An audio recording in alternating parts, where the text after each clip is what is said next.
day 2 of the 3-day step-down training for LGA desk officers under the State Operation and Coordinating Unit SOCO here at NASFA. Some of the work that we know below that has been done. And we also talked about the beneficiaries themselves, where these beneficiaries must have NIN. Some of the important things like why we should have the NIN in order to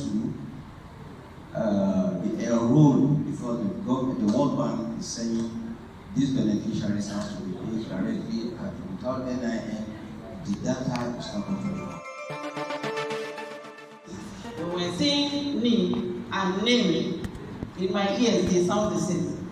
So when we're saying name, let's use NIN, then name and NIN.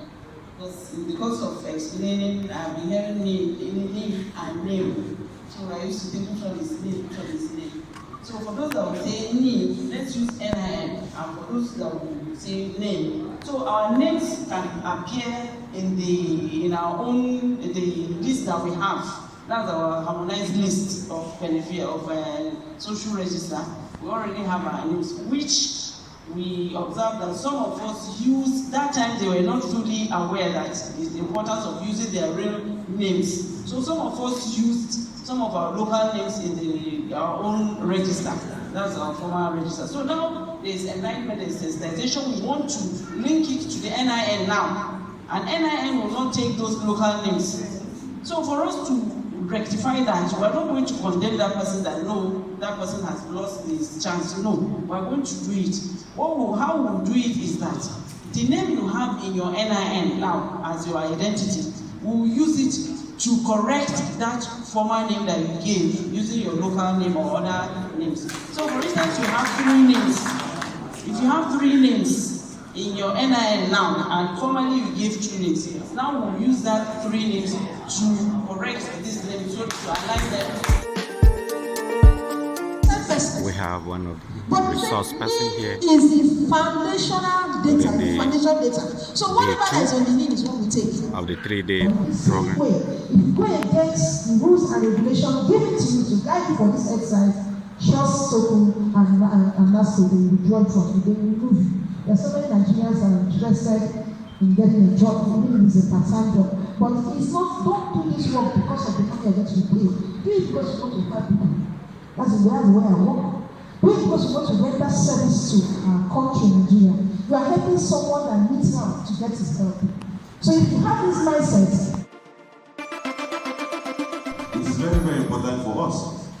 And at the end of the day, we have what we call, there's a lot of things that go on. We have what we call the NDPC, Nigerian Data Protection, I think a new agency whereby the law was signed.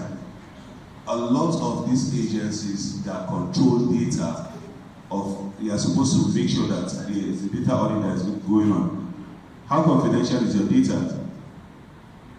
Because anyway, let me not delve into that. Okay, my name is Suleiman Abubakar. I'm the Executive Secretary / CEO of Niger State Contributory Health Agency, also Niger.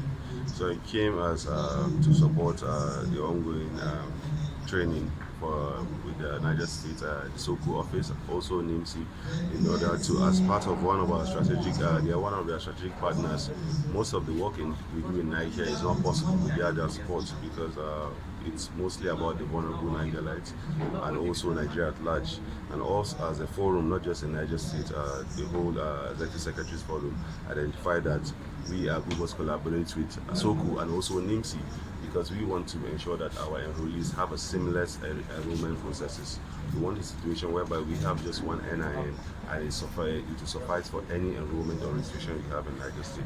So why I just came is just to reiterate Niger support and also to encourage them to do more, and also to say that we're always still looking up to them to ensure that we get the data of the more vulnerable Nigerians.